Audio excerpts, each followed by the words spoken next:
Hello, everyone. Welcome to Common Phrase of the Day at Easy English Cafe. Today, we are talking about the common phrase word of mouth.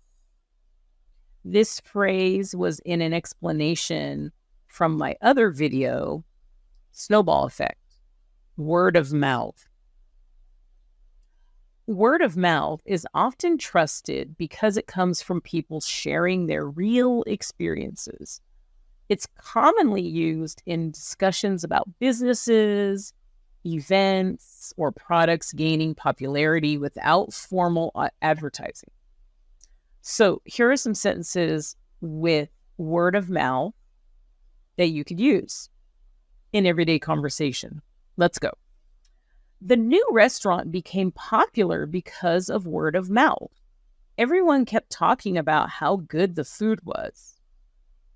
Small businesses often rely on word of mouth to attract new customers. I heard about this great book through word of mouth from a friend. Now, you can use this phrase to talk about how something becomes known or successful through personal recommendations.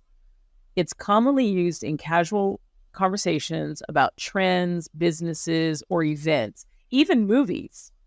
You can find out about a good movie through word of mouth. Okay? So like and subscribe and come back and join us again. Thank you guys. Bye-bye.